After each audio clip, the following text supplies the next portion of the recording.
What is going on, people inside that internet machine? Welcome to the show. The instant classic CMRetro. Yeah, I stole Christian Cage's moniker, but what's he gonna do? Come here and kick my ass?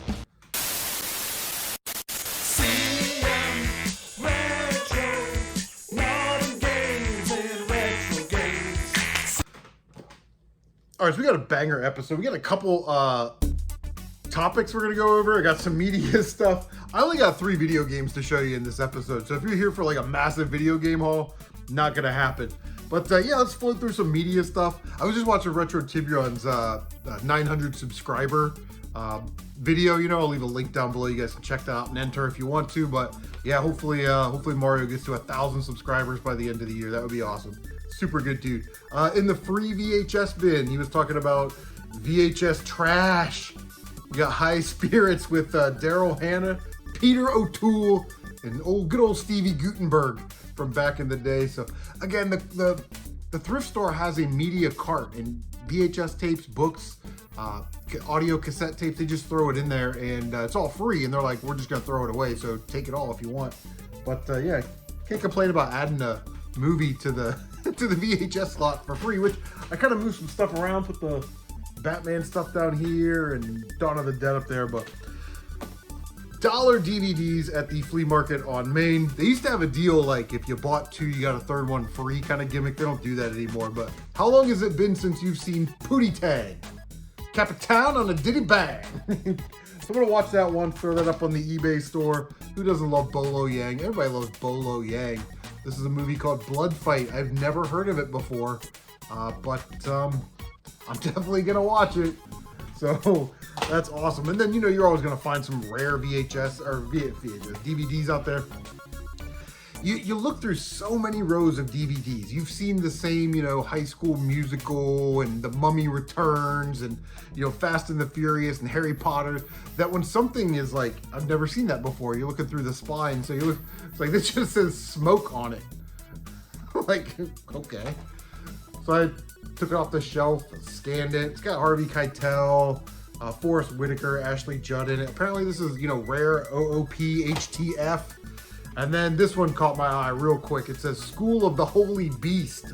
And then, you know, it's got all this crazy moon writing on it. And apparently that one's pretty valuable as well. So yeah, some awesome media pickups. But this, when was the last time you ever found Laserdisc at a thrift store? This was awesome. So I'm at the thrift store on Thursday. And, you know, Blue Tag was 99 cents. And I'm waiting for this guy to kind of finish up on the DVD shelf. You know, there's a little etiquette there. Let the person that's ahead of you look. Don't be spinning racks in front of people like Tight White. Jeff tells a funny story. He went to a thrift store and they had games on the spinny racks, and Steve was looking at games and some dude just kept spinning the rack. But I looked down on the ground and apparently these have been there for like a month. Oh no, since June 2nd of 2025. That's the tag on them. Missed them. I've been missing them for a month and a half. But they were 99 cents today. Saw some Laserdisc. I love collecting Laserdisc, although I never see Laserdisc. Now, there's nothing great here, but for $1, I was like, yeah, sure, why not? The 1952 Best Picture of the Year, The Greatest Show on Earth. And this is one of those where you open it up and it's got, you know, 2 Laserdiscs in there. Cirque du Soleil. Acrobats and shit. And then the Performing Images Barnum, a Musical Extravaganza, Under the Big Top. That's got a hole in it. I don't know if that was like a promo copy or a sample copy or something, but so I thought that was kind of neat. And then I thought this was interesting. Actually, I couldn't really wrap my head around why this was still there. This is Lily Tomlin, the Lily Tomlin special with co-stars Richard Pryor and Alan Alda. So, you know, Richard Pryor stuff is really hot. People love Richard Pryor and stuff sells real well. So I'm surprised that a reseller didn't snatch this up on half price day, because it would have been $3.50, you know, to try to resell. But all of these okay.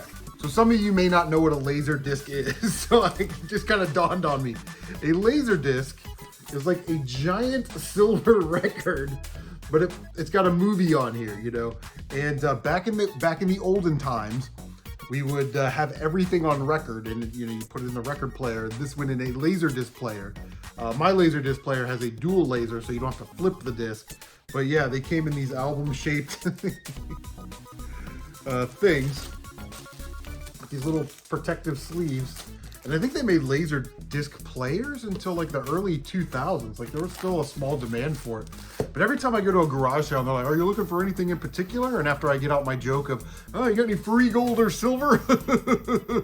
Hey, I'm an old media guy. You got any VHS tapes, DVDs, Laserdisc? I always ask for Laserdisc. Nobody ever has it. And then, oh, I remember those, right? And that's how I soften them up and go, well, I also do video games and like old boxes of Legos. But seriously, though, you got any free gold or silver? But there was a bin of records right next to it. And I'm not record guy, okay? I'm not evaluating like the condition of records, like is it near mint, gem mint, or whatever. But I saw these and I was like, yeah, for $1, I'm gonna grab them, add them to my very small and very humble record collection. Radar Blues, got the cop there writing them a ticket. They're probably speeding, but these are like old trucker, records from back in the day where there's just like a hodgepodge of music on there. Yeah, Truck Driver's Queen by Moore and Napier. Interstate 81 by Reno and Smiley. Woo-wee! Truck driving. And then, of course, we had to have this one. The 16 greatest truck driver hits. Look at them. Oh my God, look at the colors. That is like definitely 1970s. But yeah, side one, How Fast Them Trucks Can Go by Claude Gray. That kind of stuff. Plus, my dad was a truck driver for like 30 years, man. That's how he fed his family. I have a deep respect for truckers and truck drivers, man. It's a tough job. But yeah, those are the media pickups. Very happy to find some Laserdiscs. Do you guys collect Laserdiscs? Leave a comment down below. Speaking of old stuff, classic and retro gaming will always be better than modern gaming. Sorry, just the way it is. And you look at something like the Nintendo Switch 2 and all the problems. First of all, we didn't even need a Switch 2. So I don't know why Nintendo wanted to jam that out, right? The Switch 1 is basically perfection for a video game console. You can take it with you. You can dock it up to a TV. It's got a great library of games.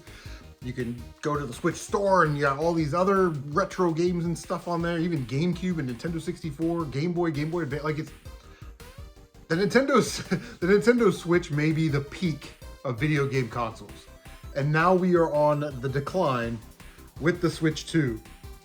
This thing isn't going anywhere. They should pull this off the shelf immediately. There's just been reports of consoles being bricked and players being banned. If Nintendo doesn't like, I wrote it down like in like a legalese, like consoles bricking after users insert a used Switch 1 game card and or try to download an update and or use third-party devices or accessories and or make an attempt to mod the console. Now Nintendo's saying that, oh, this isn't supposed to happen, right? They're backpedaling, and they've provided a link on their website where if you have one of these issues, you click the link and you can talk to a real-life person, a human being, to fix your problem. But as we're starting to see, that's not always the case. And whatever country you live in, you sort of live in a bubble. In the United States, we live in our bubble. In Japan, they sort of live in their bubble. In Europe, which is a continent, not a country, but they live in like their own little bubble, So Nintendo's really like not allowing you to see what's going on in the other countries as far as the legal ramifications of this or how they're treating customers in those countries. But here's the problem with Nintendo banning and bricking consoles and stuff, especially with the bricking consoles. There's already been some reports of people returning bricked consoles and then those consoles being resold to other people. So they take them home, they think it's a brand new console and it's bricked, and then they got to take it back, right? Players being sort of arbitrarily blocked or banned for something that Nintendo just doesn't like, or maybe there was a misunderstanding. Like we have started to see, you put in a Switch 1 game that maybe you bought at GameStop or your local game store, and you put it in there and go for an update, and it's like, well, this is a used game. It's not, we're gonna brick your console and block you. And then the other thing is like, a person that unknowingly buys a third party or a counterfeit console or a game or a bootleg game or something like that. And, you know, grandparents don't really know. They just know little Johnny wants this copy of this game and, you know, they buy it. Little Johnny puts it in his Switch and all of a sudden he's blocked, banned, or his Switch is bricked. It ruined his whole console. And this really shouldn't be surprising because Nintendo's been trying to exert their control since like the 1980s. They didn't want anybody to rent games. I think they actually got a law in Japan that says you couldn't rent games, you know. And then they went with carts in the Nintendo 64 era. Even though carts were way more expensive to produce than a CD, they were concerned about their games being pirated and CDs being burned with their games on them. And then when they went to their first CD console, the GameCube, you know, the discs were like these really small, sort of proprietary Nintendo discs that were formatted only specifically for the Nintendo GameCube console to make it harder to pirate and all those things. And then, you know, you get the Switch store with all these older games on there. You know, we just talked about Game Boy and Game Boy Advance and stuff. What they want you to do is they want to sell you a digital copy of an older game rather than you going to your local game store and paying 15, 20 bucks for a copy of Mario 3. They'd rather just sell you a $5 or $10 download version because they're not getting any of that money. And that's what this comes down to. They're not getting any of that money from the secondhand market. And this is what it's always been about with Nintendo. They don't care, which is weird because like in the United States, we have very liberal consumer rights and very hardcore, very conservative, very restrictive, if you will, to pull a retro Tiburon, if you will, laws against corporations creating a monopoly and doing exactly what Nintendo is doing. And this is what they want you to do. This is Nintendo's entire philosophy. This is their gimmick. Buy a brand new Switch 2. Buy brand new Switch games. If you don't, something bad may happen to your console, but here's the thing. They're the ones that are creating the bad thing. They have total control over this. They could say, yeah, no problem, Mad Cats. If you want to make a Switch controller, go for it. Logitech, you want to make a Switch 2 headset, all you guys are right. No. Nintendo hates third parties. They hate retro game stores. If they are not getting 100% of the money, they are not happy. But yeah, they've really created their own problems. And The Verge reported this because he reported that there are these docking stations, these third-party docking stations that work a little bit or may work with the Switch 2. All Nintendo's going to do is a firmware or software update, and it's going to kick those docking stations off. And why? Because they want you to buy a proprietary official OEM Nintendo Switch 2 charging station. And how much are those? $120. They don't even have the decency, because these things are made for like pennies. They don't even have the decency to say like, if you need a new docking station, it's like 30, 40 bucks. No. They want to cut everybody else out and sell you a $120 docking station. That is creating a monopoly. And in Brazil, they've already debunked this. The Brazilian law says that, and this was reported by Mannix, that the ULA, the user licensing agreement that Nintendo uses, is abusive. And see, that's stuff that unless you're paying attention to it, this may be the first time you're hearing this in Ireland or Germany or in Canada or even in the United States. According to Brazilian law, Nintendo is abusing people. But Nintendo's like, hey, we got that problem in Brazil. We'll take care of it over there. In the United States, we'll continue to screw them over. You know, and what do? When any government wants to take away your rights, what do? Oh, it's for safety. These are precautionary measures just to make sure that you use the Switch 2 in the exact way that we're telling you to. And if you don't, then there are going to be consequences. Maybe, how much is a Switch 2? Like $600? Maybe a $600 consequence. Apparently these things are like $800 in Brazil, which is nuts. But yeah, Nintendo is really trying to perfect this model of consumer control, but we shouldn't really be surprised because they've been doing it since, you know, the 1980s. What are your guys' thoughts on this? Make sure that you leave a comment down below on the Switch 2. Guys, retro gaming, and classic gaming, which is what I consider pre-third gen. So like all the Ataris and the Envisions, then Television, the ColecoVision, all those consoles. And then 3rd through 6th for me is retro gaming. But classic and retro gaming will always be better than modern gaming. What do you guys think about that? Leave a comment down below.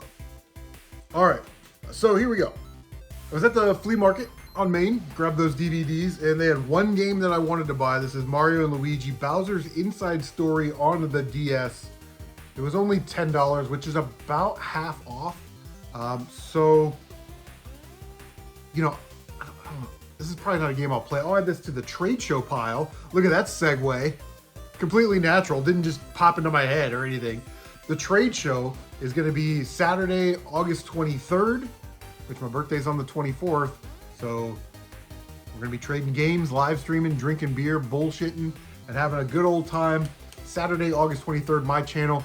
We usually get started about 8:30. I kind of turn the stream on about 8. People kind of filter in 8:30, 9. Because you got to remember, on the left coast here in the United States, it's 6 p.m. People getting home from work, trying to eat dinner. So, somewhere around 8:30 we should start. Pretty liberal with that, but anywho's. Oh, and I'll have a video out of all of the stuff that I will be bringing to the trade show. There's some good stuff in there. Car Battler Joe, Metal Slug 4 and 5, all kinds of good stuff. Some PlayStation stuff. I tried to find a diverse amount of stuff to really get in there. But I'm over at Maxine's Bargain Box today, and I asked Dave, I said, Dave, can I look through your PlayStation 1 manuals, your PS2 manuals? We're having this trade shows coming up, trying to maybe complete some of these games so we can trade them away, because everybody likes to have a game that's complete. And so I'm looking through the manuals, and I grabbed this stack of manuals. I'm gonna grab this first, okay? And I got really excited about this.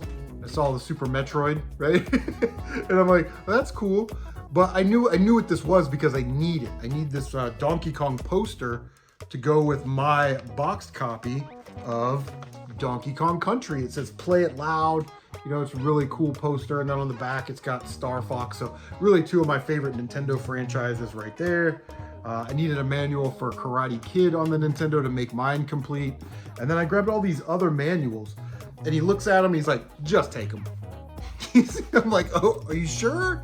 He's like, yeah. I'm like, but here's a manual for this game. That's got it. He's like, I don't care, just take it. So Maxine's Bargain Box in Newark, Ohio. I'll leave a link to them down below. If you're ever in the Newark, Ohio area and you want to go to the best video game store of all time, definitely make it Maxine's.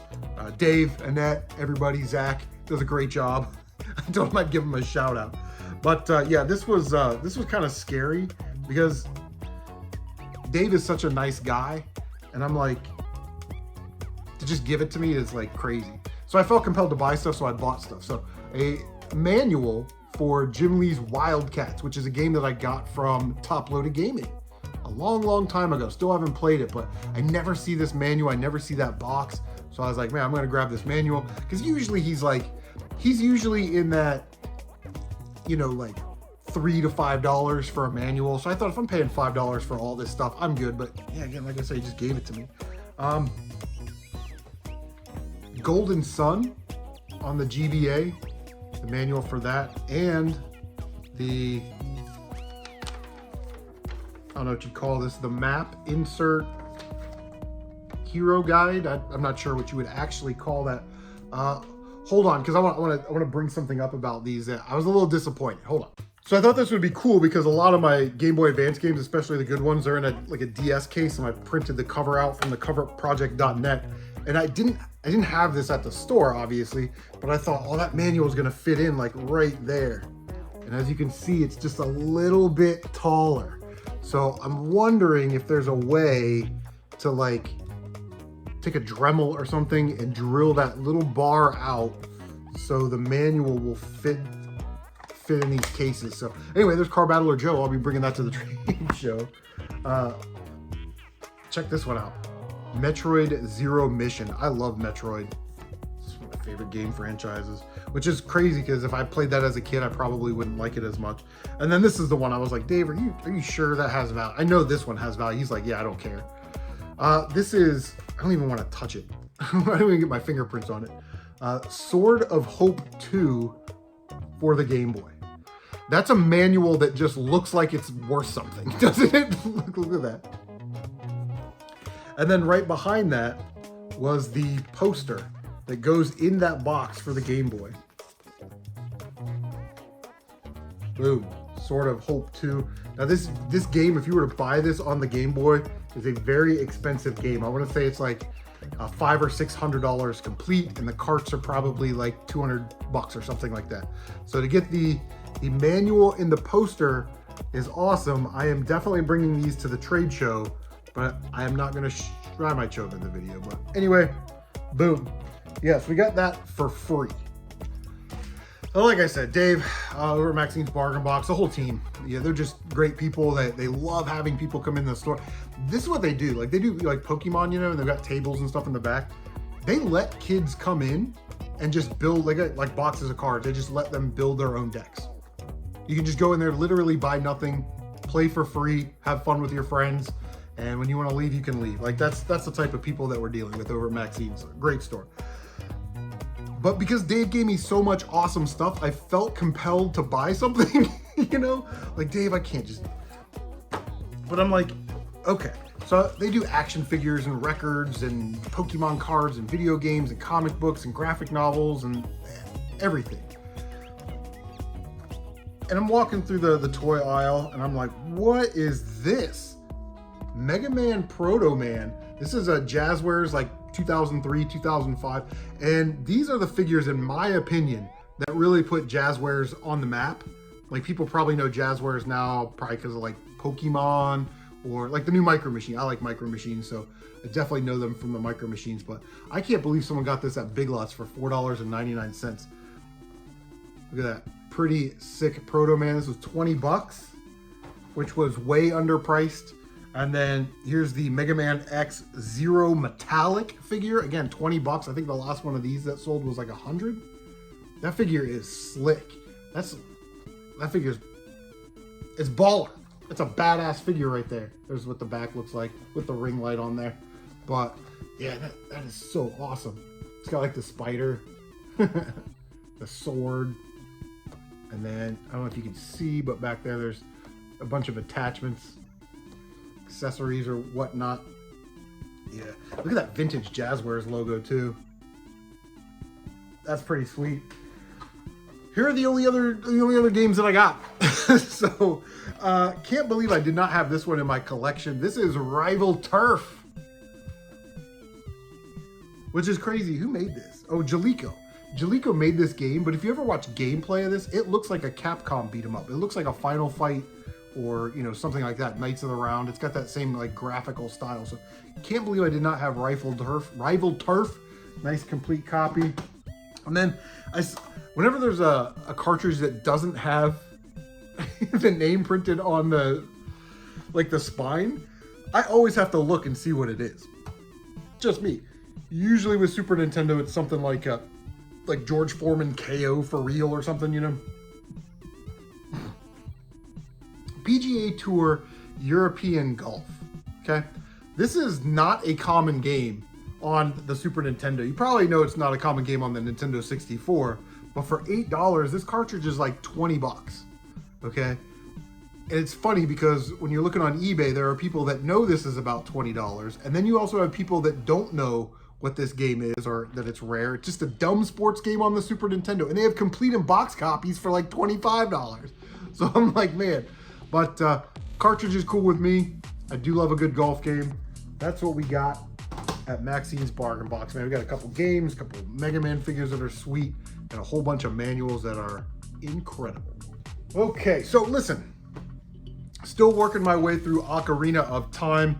You know, it's one of those things where it's like, Ocarina of Time, it's a great game. It's top tier. It's like the highest rated game on Metacritic, all of that, and it should be. Playing it is like, it's a dream. It's a great game. But you can definitely tell that the style for an open world game is a little dated on the N64, because a modern open world adventure game like that, you know, you push the button and it shows you what your objectives are, what the side objectives are, and all this stuff. Zelda, you know, those games back then, they don't really do that.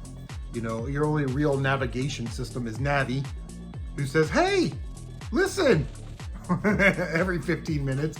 And she's trying to guide you on a certain path.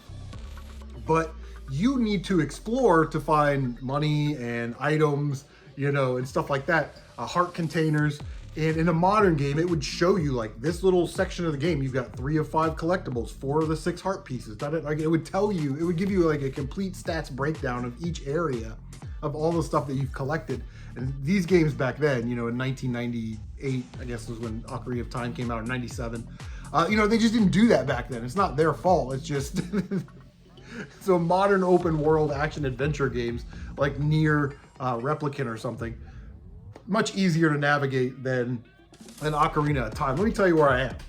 So I was Little Link, right? And then I put the Master Sword in, and then I was like, woke up 7 years later, and I'm like, hey, aren't I supposed to have a horse? Because the horse, it's on the title screen. So then I go to the stables, you know, and I'm talking to this person, and like, oh, I'm like, okay, there's Epona. And we go in there, right? And like, I don't know Epona's song. I never learned that as Little Link. And now I'm freaking out. I'm like, wait, whoa. Is there a way to go like back in time? So I figured out, I had to look it up. Like, I don't like to look it up, but I was just completely lost. I didn't know that you could go back into the Temple of Time and put the Master Sword back in, and it would revert you back to Little Link, and then you could go kind of fill in some of these side quests or do some of the things that you may have missed. Like, that should have been like flashing on the screen. It's been 7 years, by the way. You can put the Master Sword in and go back in time whenever.